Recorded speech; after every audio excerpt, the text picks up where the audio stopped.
Es el ojo de la noche, el fiel testigo de nuestra evolución. El espejo de nuestra historia plurimilenaria. Quizá por eso el hombre la ha observado siempre. Para contemplar su luz y tratar de comprender sus ciclos. Misteriosa y familiar, la luna no ha cesado de interrogar al hombre, inspirando su afán de saber.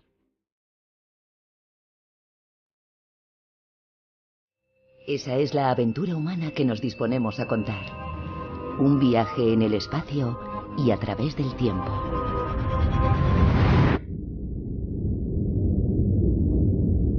Secretos de la luna.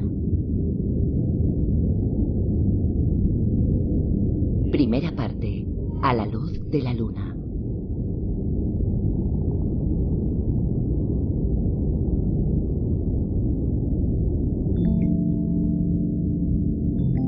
Tal y como revelan la ciencia y la mitología, los hombres no han cesado nunca de interrogar a la luna. Ella ha sido testigo de los primeros pasos del pensamiento humano.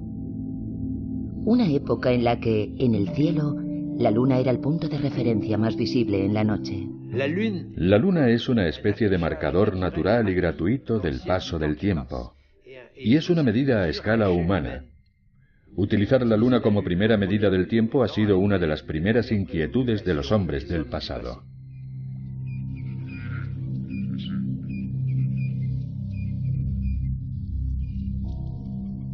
Para medir el tiempo, la primera evidencia que tenemos es el ciclo del día y la noche. Si hay sol es de día y si no es de noche. Y luego hay otro ciclo natural, el ciclo de las estaciones. Es el año.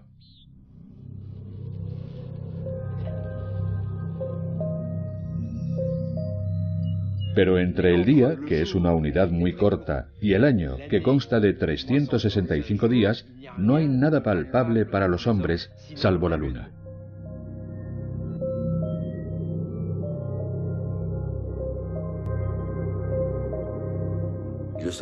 Evidentemente el Sol también gira, se oculta y renace, pero no cambia de forma ni desaparece durante 3 días. Es muy diferente, de algún modo es más banal.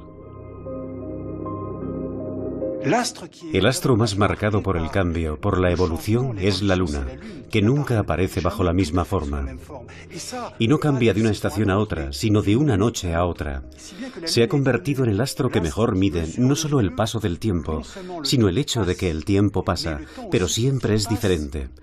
Podría decirse, nada nuevo bajo el sol, pero bajo la luna siempre pasa algo nuevo.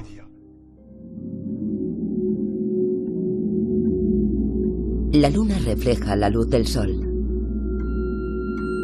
Desde la Tierra la percibimos cada noche con un rostro diferente. Primero crece, desde el primer cuarto creciente hasta la luna llena, que se produce cuando está en la posición opuesta al sol. Luego decrece y acaba sumiéndose en una oscuridad que durará 3 días.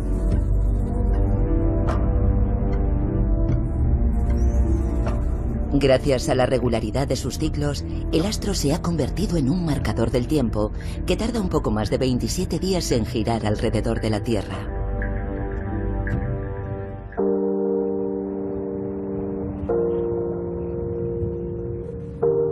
Los frescos de Lascaux son el testimonio de un tiempo en el que los hombres interpretaban la vida en la Tierra en relación con el cielo. Los primeros vestigios aparentes de una observación del cielo se encuentran en la cueva de Lascaux, o eso pensamos hoy, porque vemos una serie de puntos que parecen estrellas. Cerca de los toros parece que están representadas las Pléyades, y al lado del bellísimo caballo de Lascaux están las fases de la luna.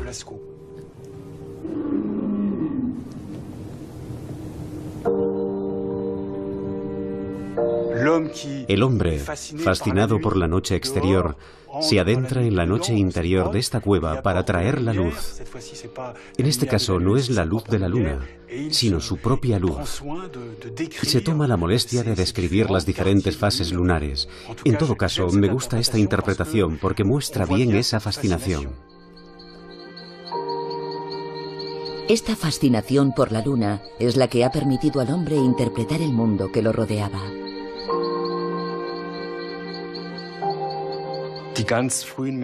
Hace mucho tiempo, los hombres no establecían ninguna relación entre las diferentes fases lunares. Solo veían un cuerpo celeste que cada noche adoptaba una forma un poco diferente de la de la víspera. Y poco a poco los hombres comenzaron a establecer un paralelismo entre la luna y el sol.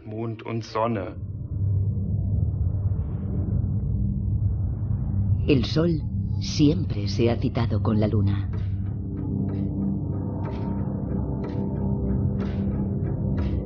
Forman una pareja inseparable que reina sobre el tiempo y la creación.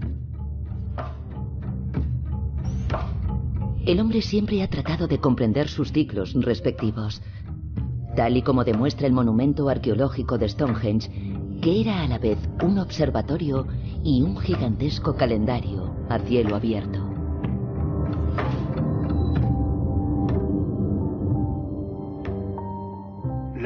La luna no tardó en convertirse en la confidente de las noches del hombre y de su propia existencia, porque el hombre también nace, crece, mengua y muere, y quizá, o al menos eso espera, renacerá un día. Las distintas civilizaciones han tratado de interpretar el mundo en el que vivían, imaginando relatos mitológicos. El sol y la luna ocupan un lugar central en estos relatos. Dos personajes divinos que se oponen y se complementan a la vez. En la mitología del antiguo Egipto es Horus, el dios con cabeza de halcón, quien encarna el surgimiento de un orden cósmico en el caos de los orígenes. Su mirada es la del tiempo encarnado. Su ojo derecho es el sol. Su ojo izquierdo es la luna. En su lucha contra el caos, Horus pierde su ojo luna, que le es arrancado y despedazado. Es el dios Thoth quien lo cura. Este ojo simboliza la totalidad de la creación. Gracias a él, Horus puede instaurar de nuevo la armonía en la tierra.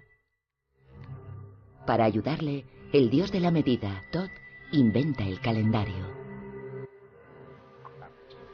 Este permite contar el tiempo, en particular los meses, regidos por las fases de la luna. Thoth se convierte así en el amo del tiempo.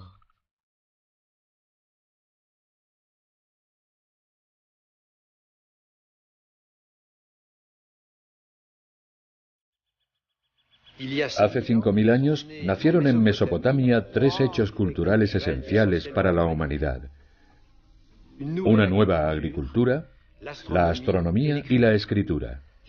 Son tres fenómenos que están ligados, ya que al establecer la trayectoria del Sol y de la Luna, pudieron establecerse los primeros calendarios, necesarios para una buena agricultura. También ayudaron a organizar la vida social. No hay vida social sin calendario, sin un código colectivo observado por todos, que organiza y sincroniza sus vidas.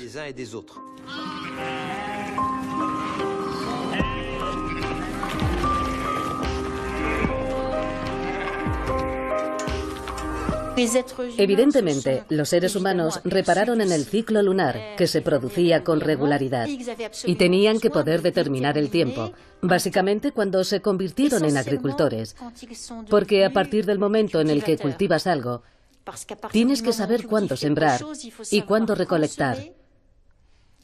Es decir, que hay que fijar un calendario. Y el medio más sencillo para tener puntos de referencia es fijarse en el firmamento, en las estrellas, en las constelaciones del cielo, para así disponer de unos puntos de referencia, unas fechas. Así fue como terminamos usando la luna para dividir el año en meses. Una de las etimologías que se atribuye a la luna es mens, de donde procede el término mes. Mientras el sol indica las estaciones a lo largo del año, la luna mide el paso de los días y los meses. Al tener 354 días, El año lunar es más corto que el año solar, por lo que observamos un desfase en las estaciones. Para compensarlo, los calendarios que combinan el Sol y la Luna cuentan los días fijándose en la Luna, con 2 años de 12 meses y un tercer año al que se añade un mes suplementario para que coincidan ambos calendarios.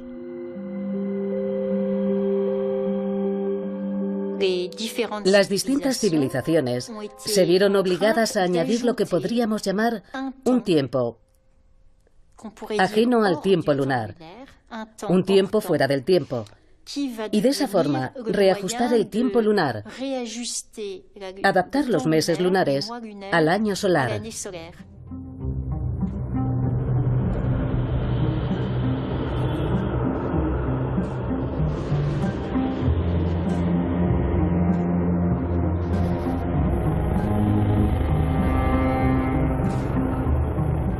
Hoy, el calendario usado en todo el mundo es el calendario gregoriano, establecido por el Papa Gregorio XIII en el año 1582. Independientemente de su religión, todos los pueblos de la Tierra, el mundo de los negocios y el mundo de las telecomunicaciones han adoptado este calendario, que es un calendario solar. Durante milenios, el hombre ha sincronizado sus actividades con el movimiento de los astros. Comprendió muy rápidamente que la naturaleza vivía al ritmo de la luna y que ésta era un fiel reflejo de la vida biológica. La relación entre la luna y el movimiento de las aguas es la que mejor ilustra el sincronismo entre la naturaleza y el astro lunar. La luna anima los ritmos de la vida en su relación con la fertilidad.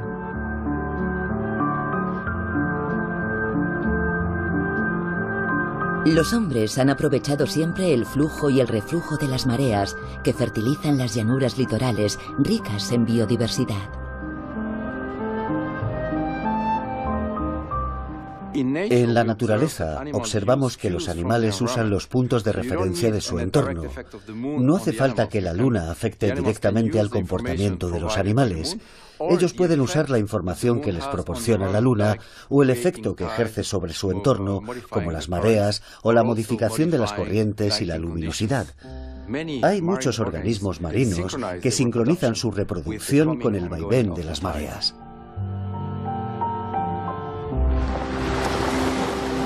La reproducción de los limúlidos en las costas del Atlántico ilustra a la perfección esta sincronización del ciclo lunar y la vida biológica. Movidos por su reloj interno, estos artrópodos prehistóricos aprovechan las grandes mareas para venir a aparearse y depositar sus huevos bajo la mirada protectora de la luna.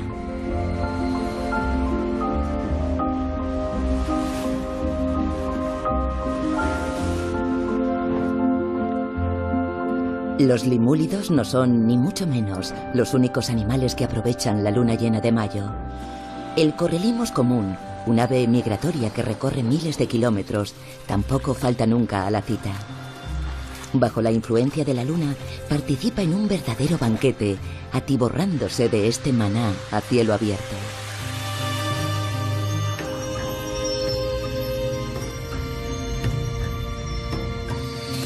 En tierra firme, la luz reflejada por la luna también afecta al comportamiento de ciertas especies animales. Algunos depredadores adoptan diferentes estrategias en función de las condiciones lumínicas que varían de una noche a otra. Es lo que hacen efectivamente los leones. Modifican sus estrategias de caza en función de las condiciones lumínicas de la luna.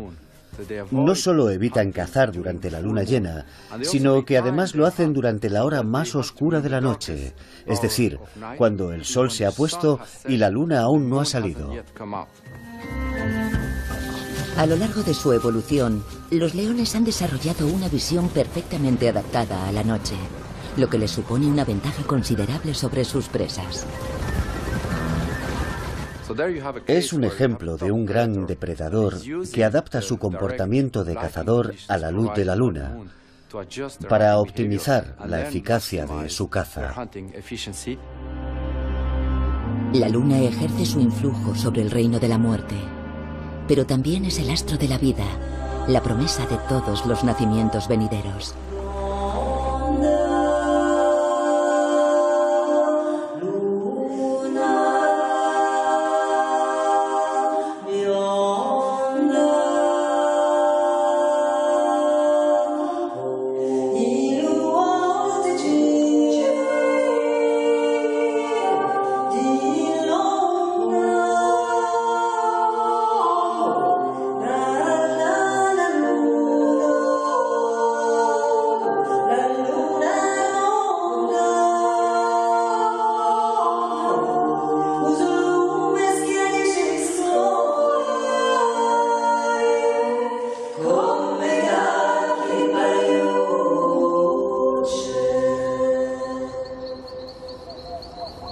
El ser humano forma parte de la naturaleza y no puede escapar de la influencia de la luna. La invoca para que le sea favorable, ya que le atribuye numerosos poderes.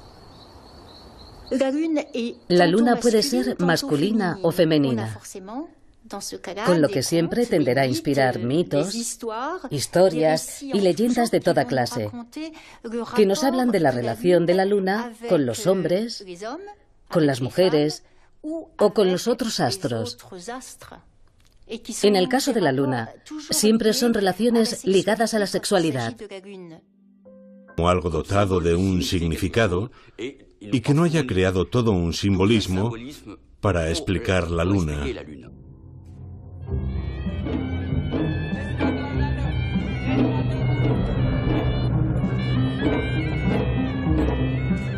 En Sri Lanka, la perajera de Kandy es un ritual de 2000 años de antigüedad que se celebra durante la tercera luna llena del verano y que está destinado a invocar las lluvias del monzón ligadas a la fertilidad.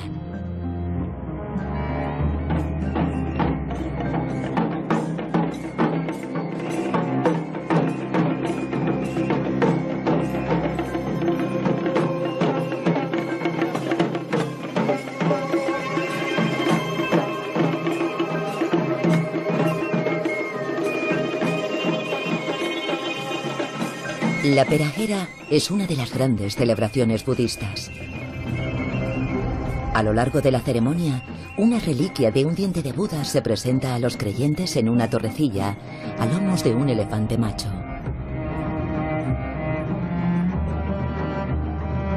Al igual que la luna, la vida de Buda está marcada por tres grandes etapas: su nacimiento, su despertar o plenitud y por último su muerte, que lo eleva al nirvana.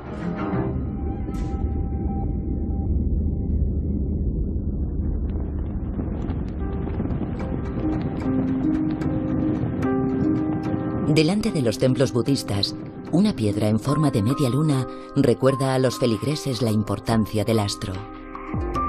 A través de sus ciclos, la luna es un espejo de las transformaciones. Nos enseña a renovarnos sin cesar, a cambiar de forma, para atravesar una muerte aparente antes de renacer.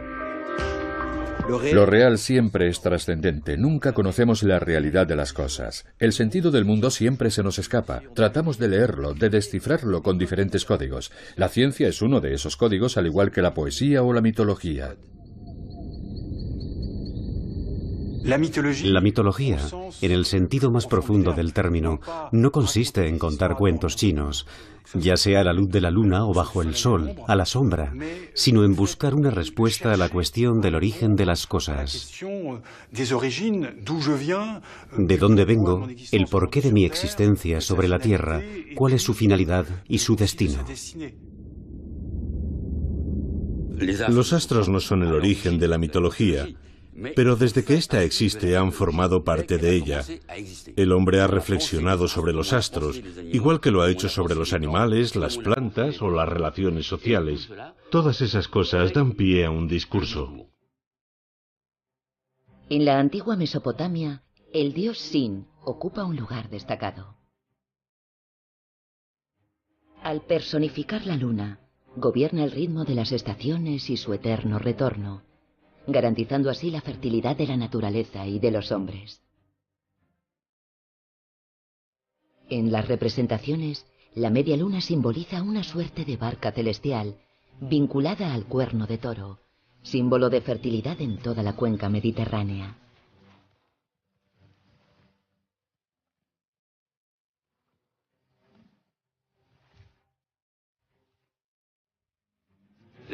Los árabes del primer milenio antes de nuestra era dependían mucho de Mesopotamia. En Mesopotamia había un culto lunar, el culto del dios Sin, al que adoraban sobre todo en Ur, en el sur de Mesopotamia. Y de ahí el culto se extendió a Harrán, en el norte, y más tarde a Babilonia. Hubo un rey, Nabonido, que era un ferviente adorador de la luna.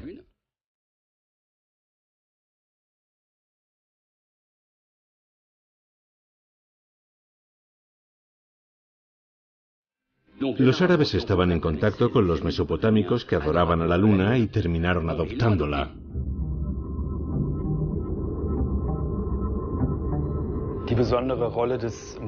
El papel tan particular de la luna en la cultura musulmana se explica por el hecho de que en aquel entonces los viajes en el desierto se hacían por la noche para evitar el sol abrasador. La luna y las estrellas eran guías luminosas, lo que justifica el fuerte simbolismo de la luna en el Islam.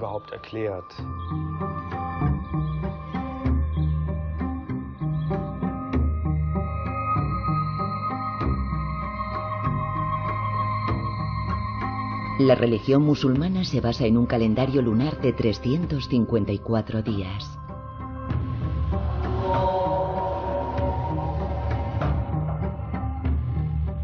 Año tras año observamos que el Ramadán tiene lugar 11 días antes, puesto que el año lunar tiene 11 días menos.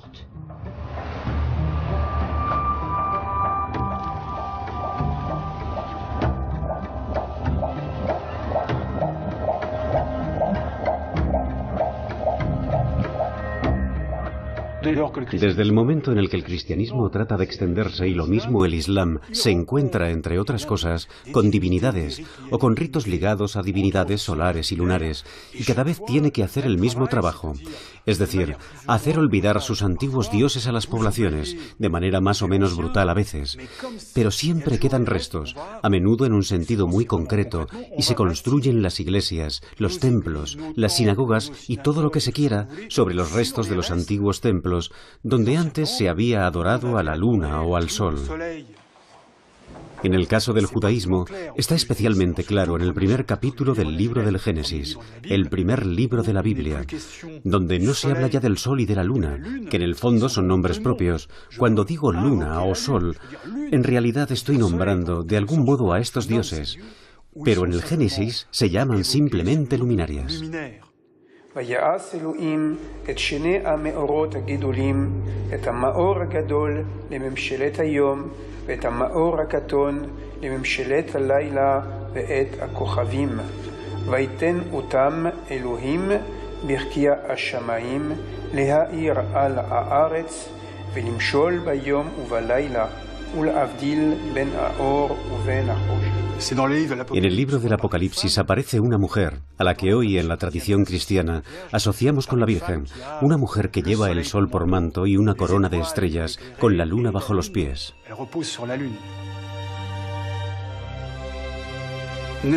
En esta representación vemos cómo el simbolismo convierte estos signos tan sumamente poderosos, las estrellas, el sol y la luna, es decir, el cielo entero, en un manto. La Virgen está a la vez cerca de nosotros, en su humanidad, y cerca de Dios. O sea que ocupa el mismo lugar que la luna en la astronomía, o mejor dicho, en la astronomía simbólica.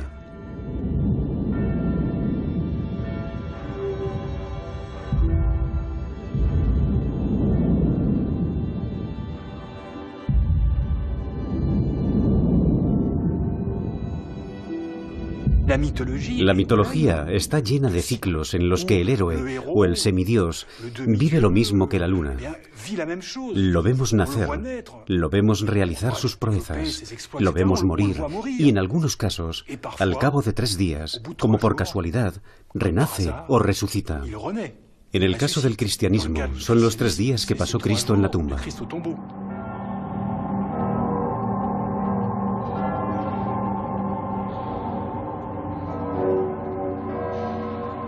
La luna es el primer muerto que resucita, porque desaparece durante 3 días, y 3 días más tarde reaparece. La luna está en la frontera entre los dos mundos, participa a la vez del mundo de la tierra, donde las cosas nacen, viven y mueren, y del mundo celestial, que es eterno. De ahí la idea de renacimiento y resurrección.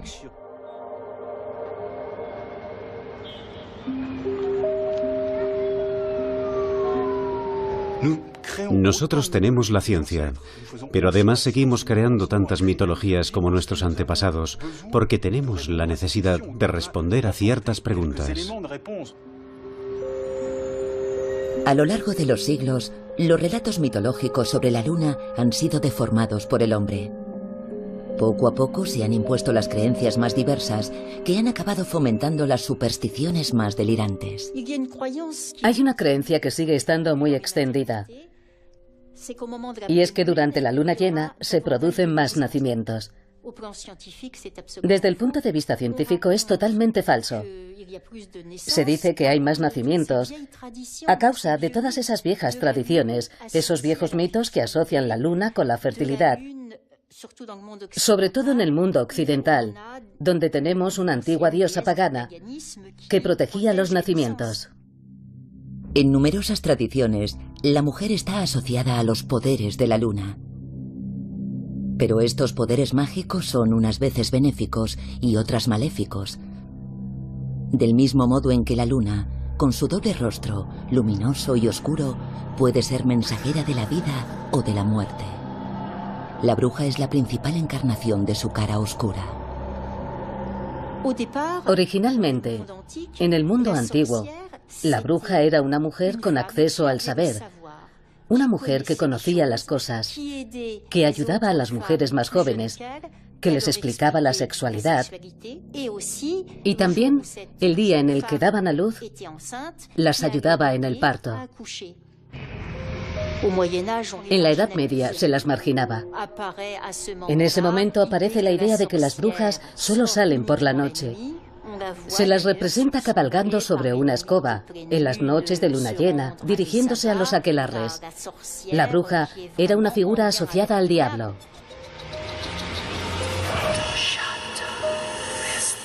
La luna aparece por la noche, por lo que también tiene una faceta angustiosa, inquietante y maligna. En ese sentido, la luna puede tener un papel en todo lo que es negativo. Y cuando tiene más fuerza y más puede influir en los humanos, según ciertas creencias, es cuando tiene un aspecto redondo. Los hombres lobo y los vampiros son criaturas maléficas que siempre se han asociado al poder de la luna. Al igual que el astro, sus metamorfosis los vuelven inquietantes.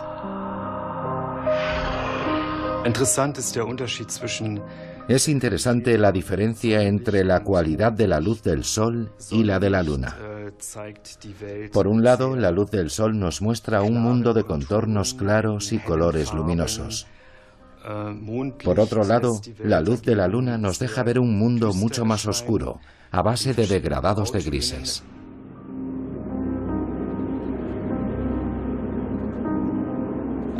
Todo parece un poco más incierto y eso permite darle rienda suelta a nuestra imaginación.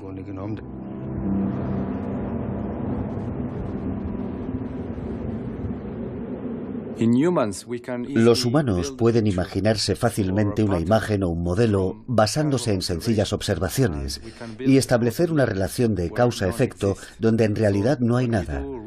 Así que, cuando emprendemos una investigación científica sobre los efectos de la luna, hemos de diferenciar entre las anécdotas, las interacciones y los efectos reales. Los efectos reales existen, pero quizá no son tan fuertes como pensamos.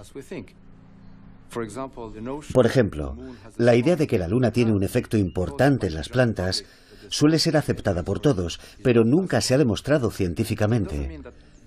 No quiere decir que la luna no tenga ningún efecto, sino que su efecto es más débil. Nos podemos preguntar, por lo tanto, en qué medida la mitología tiene un fundamento científico, en qué medida es un fenómeno cultural o un mito fundado en un conocimiento sin ninguna base científica.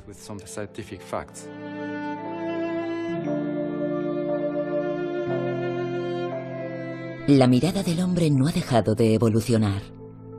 La luna ha sido una fuente de inspiración tanto para la ciencia como para los mitos y las creencias. En sus orígenes, el ser humano es astrólogo o astrónomo.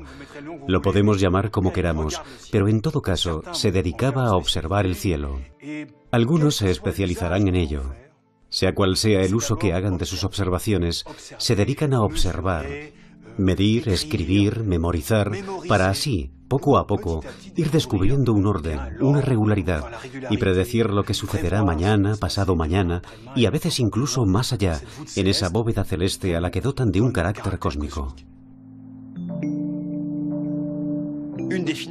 Una de las finalidades de la astronomía, desde la antigüedad hasta el Renacimiento, es la elaboración de horóscopos para predecir el futuro de los poderosos y de los emperadores en particular, a través de la posición de los astros. Numerosas representaciones del cielo muestran los planetas y la luna bogando a través de las 12 constelaciones asociadas a los signos del zodiaco. Para elaborar un horóscopo hay que establecer el movimiento de los planetas, lo que implica hacer observaciones, construir instrumentos astronómicos y elaborar teorías para poder resolver las ecuaciones que permiten deducir una posición. La astrología sirvió de fundamento para la ciencia astronómica. Los reyes de Babilonia utilizaron los primeros horóscopos para decidir sobre las guerras y otros acontecimientos. El astrónomo que creó los fundamentos de la astrología fue Ptolomeo. Él escribió su tratado de astronomía, el Almagesto, pero también tratados de geografía, de óptica y de muchas otras cosas. Hipótesis planetarias, las primeras tablas astronómicas manuales, pero además escribió el Quadripartitum, que es la Biblia de los astrólogos, ya que plantea una interdependencia entre el cielo bajo el que nacimos y nuestro futuro.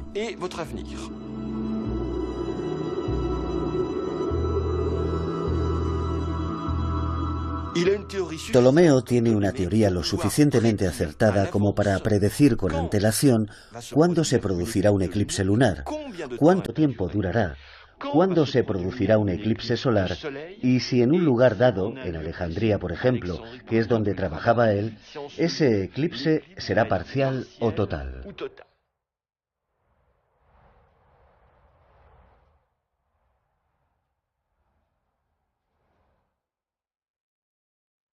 El eclipse de sol se corresponde con una ocultación del sol por la luna. Se produce cada 6 meses, durante la luna nueva.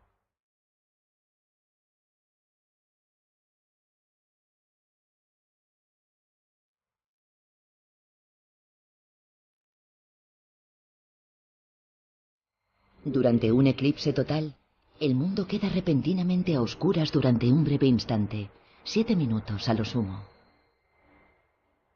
Los que no tenían conocimientos astronómicos vivían los eclipses como catástrofes absolutas, como la inminencia del temido apocalipsis.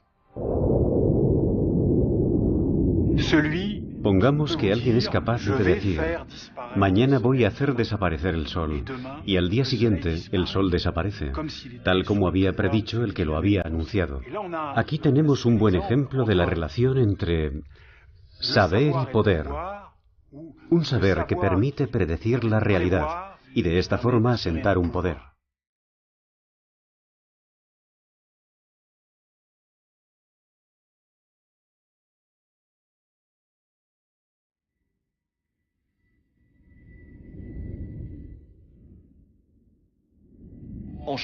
En China se advertía al emperador con mucha antelación de los eclipses, porque pensaban que durante los eclipses un dragón se comía la luna. Era imprescindible tocar unos tambores por todo el país para ahuyentar al dragón. Y había 2 astrónomos, llamados Yi y O, que estaban al servicio del emperador. Una vez se produjo un eclipse que no habían previsto, así que el emperador los hizo decapitar. Lo que demuestra que la profesión de astrónomo podía ser peligrosa en la antigüedad.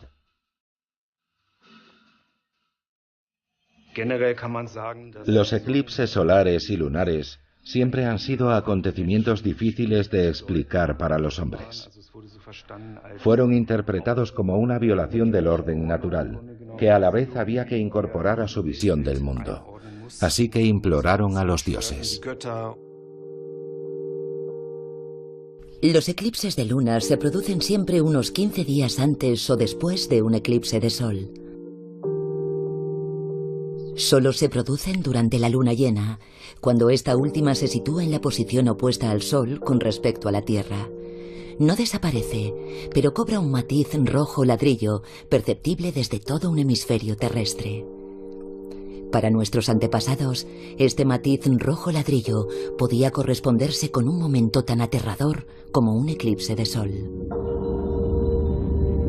Pero para los astrónomos de la antigüedad era un espectáculo que representaba una ocasión única de observar algo. Gracias a la sombra circular que proyecta la Tierra sobre el astro, antes o después de que éste se coloree de rojo, los sabios comprenderán poco a poco que la Tierra es redonda. Ya en el siglo IV antes de nuestra era se sabía que la Tierra es redonda. Aristóteles demuestra su rotundidad con este argumento en su Tratado de Astronomía del Cielo. Es un argumento importante que jamás será cuestionado. Pero durante mucho tiempo, la ciencia siguió supeditada a una visión religiosa y filosófica del cosmos, según la cual éste pertenecía a los dioses e imponía a los hombres un destino que no elegían ellos. Las primeras observaciones astronómicas de la Luna, el Sol y los otros planetas condujeron al primer modelo del universo, que situaba la Tierra en el centro de todo. Cosa que parece lógica, ya que tal y como pensaba Aristóteles, la Tierra parece inmóvil. Ni siquiera fijándonos en las estrellas, observamos un cambio de posición, lo que puede sugerir que la Tierra está en el centro del sistema. El sistema comprendía así la Tierra, en el centro, la Luna en órbita, y los demás planetas y el Sol estaban cada cual en su esfera cristalina y transparente. Los grandes pensadores de la antigüedad, astrónomos y filósofos, tenían todos una visión perfectamente ordenada del cosmos. Era la visión que se impuso en Grecia. Para ellos, cosmos era uno de los términos más nobles que se podía usar, y el cielo era, por así decirlo, cósmico por naturaleza, es decir, bello y ordenado. En su experiencia bajo el cielo, el ser humano se sentía casi aplastado por ese todo, en el que él solo era un elemento pequeño, casi indiscernible. Y durante mucho tiempo, ese fue el marco cósmico dentro del que el hombre se concibió a sí mismo, y concibió su existencia, y la de los suyos, su familia, su pueblo, su origen y su destino. En esta visión cosmogónica, la Luna desempeña un papel muy particular de astro fronterizo. Aristóteles había dicho que el mundo estaba dividido en dos. Por un lado estaba el llamado mundo sublunar, es decir, el mundo situado entre la órbita de la Luna y la Tierra, que es donde pensaba que se encontraban los cometas, la Vía Láctea y los fenómenos meteorológicos. Y más allá estaba el mundo supralunar, es decir, el mundo situado más allá de la órbita lunar, que es un mundo incorruptible y perfecto.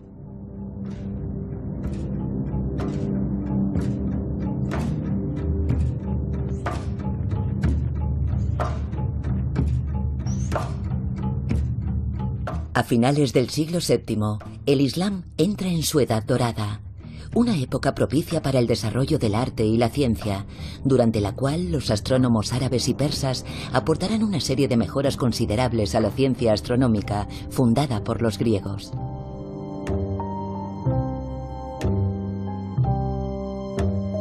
Pese a sus avances, los sabios árabes y persas no logran separarse de la visión geocéntrica impuesta desde la antigüedad.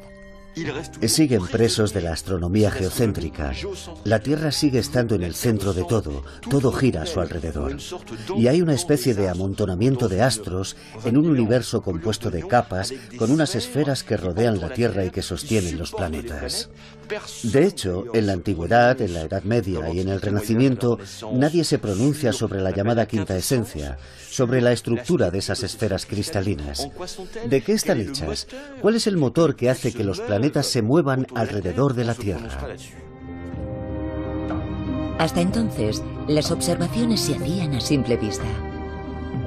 Pero ello no impedía a los astrónomos realizar mediciones muy precisas con distintos instrumentos que les permitían determinar la posición de los astros.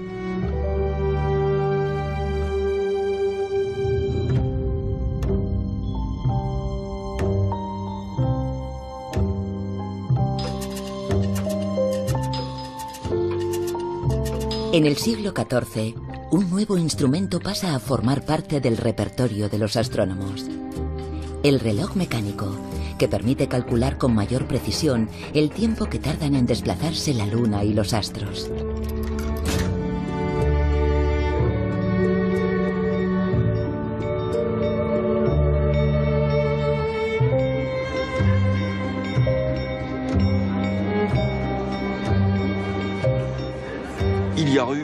Se produjo un episodio capital en la historia del pensamiento, y es que en 1543, el año de su muerte, Copérnico publicó una obra sobre las revoluciones de las orbes celestes, donde anuncia que la Tierra ha perdido su estatus de astro central. Es el nacimiento del heliocentrismo, es decir, que para Copérnico la Tierra y los planetas giran alrededor del Sol. Es una verdadera revolución, porque el antiguo concepto de cosmos se viene abajo. Ahora observamos el cielo, ya no observamos el cosmos. Ya en esa época el hombre pensó, un día navegaremos por el cielo, igual que hoy navegamos por los mares. Estamos en el siglo XVII y descubrimos el mundo navegando por el mar. Aquello ya tenía una dimensión un poco sacrílega. En el siglo XVII, la astronomía está escribiendo un nuevo capítulo de la historia del ser humano. La frontera entre el cosmos y la Tierra era la Luna, hasta que los astrónomos apuntaron los primeros telescopios al firmamento. Es inevitable pensar en Galileo, y en una fecha, el 30 de noviembre de 1609, gran fecha. Galileo apunta su telescopio al cielo. ¿Y qué es lo que se encuentra? La Luna, por supuesto, porque es el astro más fácil de observar. Y se adentra en esta especie de guardia fronterizo del cosmos que es la Luna, y observa que parece tener montañas, colinas y desfiladeros. Pero va más allá, porque desde la Luna viaja con su telescopio hasta Júpiter, y ve que alrededor de Júpiter hay unas lunas. Y se dice, qué raro, pensaba que solo la Tierra tenía lunas. Y eso quiere decir que Júpiter también las tiene. A partir de la observación astronómica de la Luna, de nuestra Luna, una cosa lo llevó a la otra, y el concepto de cosmos acabó hecho añicos.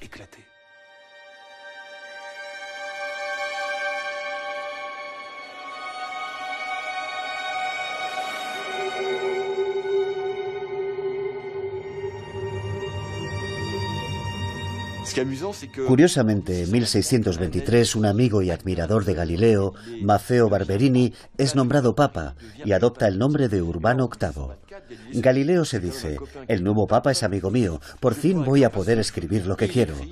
Y en 1632 escribe una obra muy importante, Diálogos sobre los dos máximos sistemas del mundo. En esta obra, Galileo defiende sus ideas copernicanas, es decir, parte de la base de que los planetas giran alrededor del Sol. Obviamente lo paga muy caro. Lo convocan en Roma, la Inquisición lo somete a un juicio sonado y se ve condenado a acabar sus días en arresto domiciliario. Se puede ver ese juicio como un símbolo de la lucha entre la fe y la ciencia, que de hecho no acaba ahí. La Iglesia no admite que la Tierra gira alrededor del Sol hasta el siglo XIX.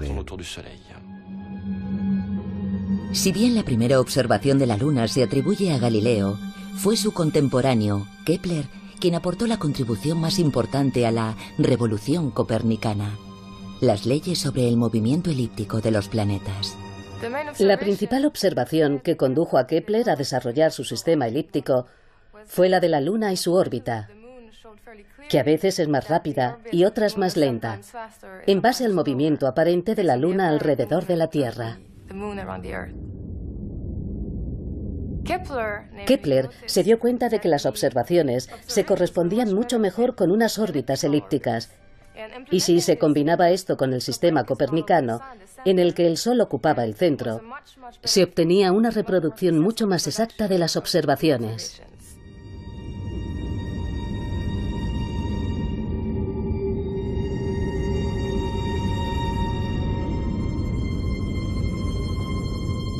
La Luna presenta miles de irregularidades que no se pueden establecer empíricamente. Hay que elaborar una teoría del movimiento de la Luna y para ello hay que poseer una teoría de la gravedad.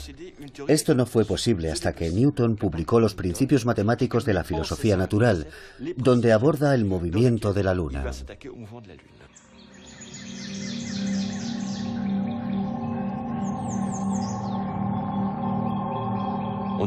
Cuentan que Newton estaba debajo de un manzano, vio caer una manzana y pensó, ¿por qué cae la manzana? Y la luna, porque estaba viendo la luna en pleno día, ¿por qué no cae la luna? Newton se preguntó cuál era el vínculo entre la luna y la Tierra. Tenía que haber una fuerza que ligara la luna a la Tierra, lo que llamamos fuerza gravitatoria. Debido a su masa, la Tierra la arrastra hacia ella, pero como la luna gira, tiende a querer ser eyectada como por efecto de una fuerza centrífuga.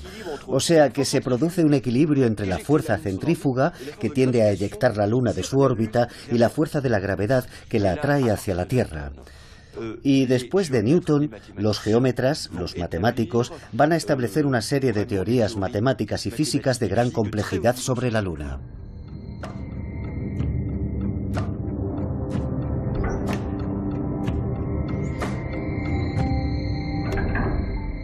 En sus escritos, Newton explica que vemos la misma cara de la Luna porque tarda 27 días y 8 horas en girar alrededor de la Tierra, y otros 27 días y 8 horas en girar sobre su propio eje.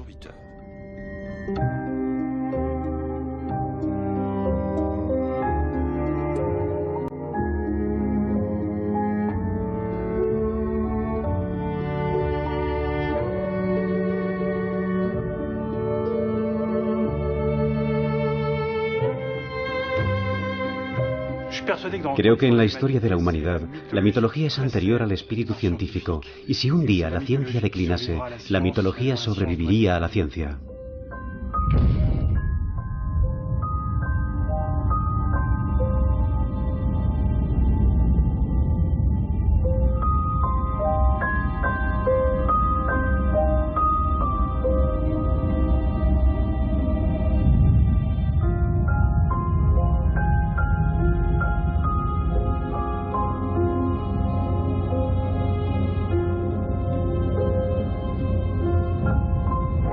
Los miembros de la tripulación del Apolo 8 tenemos un mensaje que queremos transmitir a todos los habitantes de la Tierra.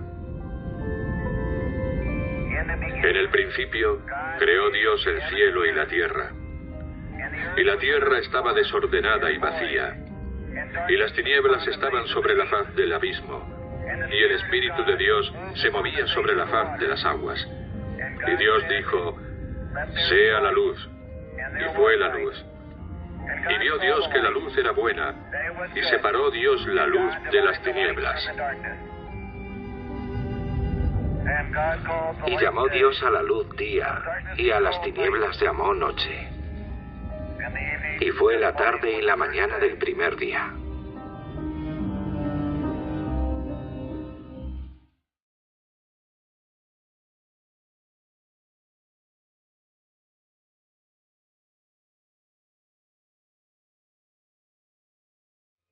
Y es una medida a escala humana. Utilizar la luna como primera medida del tiempo ha sido una de las primeras inquietudes de los hombres del pasado.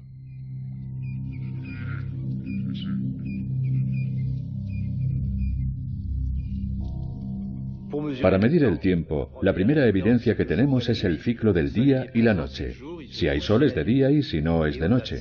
Y luego hay otro ciclo natural, el ciclo de las estaciones. Es el año.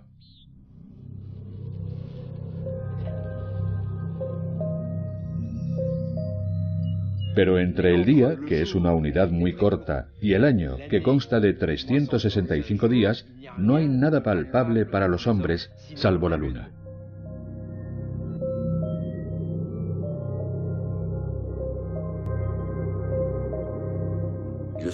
Evidentemente el Sol también gira, se oculta y renace, pero no cambia de forma ni desaparece durante 3 días. Es muy diferente, de algún modo es más banal. El astro más marcado por el cambio, por la evolución, es la Luna, que nunca aparece bajo la misma forma. Y no cambia de una estación a otra, sino de una noche a otra. Se ha convertido en el astro que mejor mide no solo el paso del tiempo, sino el hecho de que el tiempo pasa, pero siempre es diferente. Podría decirse, nada nuevo bajo el Sol, pero bajo la Luna siempre pasa algo nuevo.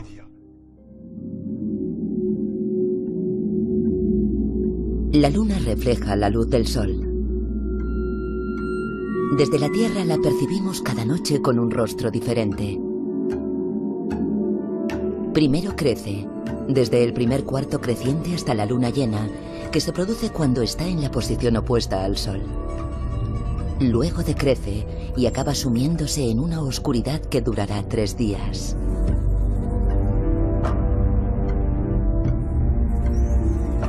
Gracias a la regularidad de sus ciclos, el astro se ha convertido en un marcador del tiempo que tarda un poco más de 27 días en girar alrededor de la Tierra.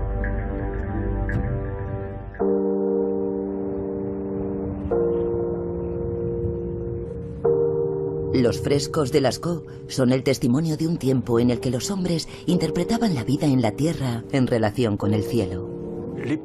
Los primeros vestigios aparentes de una observación del cielo se encuentran en la cueva de Lascaux, o eso pensamos hoy, porque vemos una serie de puntos que parecen estrellas. Cerca de los toros parece que están representadas las Pléyades, y al lado del bellísimo caballo de Lascaux están las fases de la luna.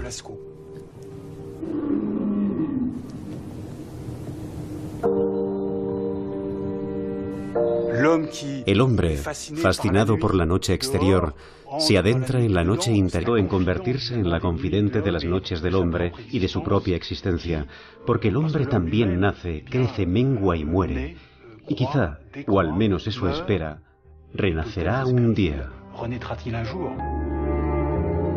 Las distintas civilizaciones han tratado de interpretar el mundo en el que vivían, imaginando relatos mitológicos. El Sol y la Luna ocupan un lugar central en estos relatos. 2 personajes divinos que se oponen y se complementan a la vez. En la mitología del antiguo Egipto es Horus, el dios con cabeza de halcón, quien encarna el surgimiento de un orden cósmico en el caos de los orígenes. Su mirada es la del tiempo encarnado. Su ojo derecho es el Sol. Su ojo izquierdo es la luna. En su lucha contra el caos, Horus pierde su ojo luna, que le es arrancado y despedazado. Es el dios Thoth quien lo cura. Este ojo simboliza la totalidad de la creación. Gracias a él, Horus puede instaurar de nuevo la armonía en la tierra. Para ayudarle, el dios de la medida, Thoth, inventa el calendario. Este permite contar el tiempo, en particular los meses, regidos por las fases de la luna. De esta cueva para traer la luz. En este caso no es la luz de la luna, sino su propia luz. Se toma la molestia de describir las diferentes fases lunares. En todo caso, me gusta esta interpretación porque muestra bien esa fascinación. Esta fascinación por la luna es la que ha permitido al hombre interpretar el mundo que lo rodeaba.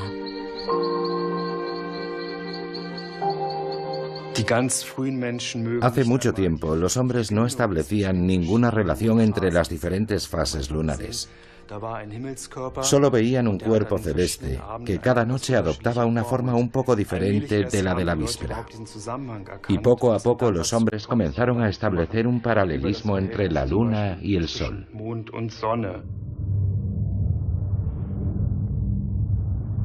El sol siempre se ha citado con la luna.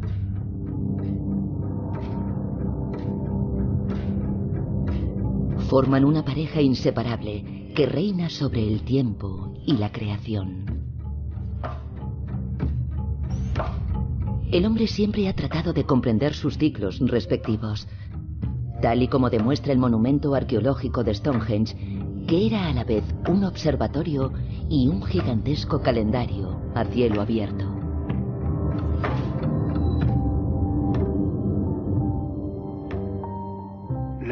La luna no tarda. Es el ojo de la noche, el fiel testigo de nuestra evolución. El espejo de nuestra historia plurimilenaria.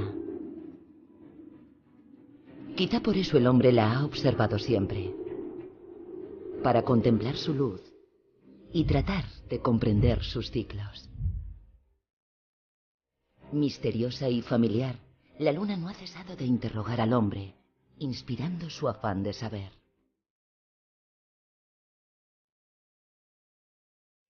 Esa es la aventura humana que nos disponemos a contar. Un viaje en el espacio y a través del tiempo.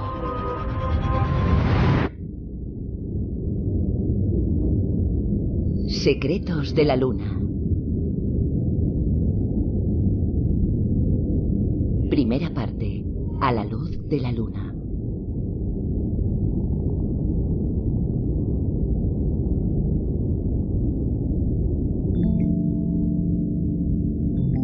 Tal y como revelan la ciencia y la mitología, los hombres no han cesado nunca de interrogar a la Luna.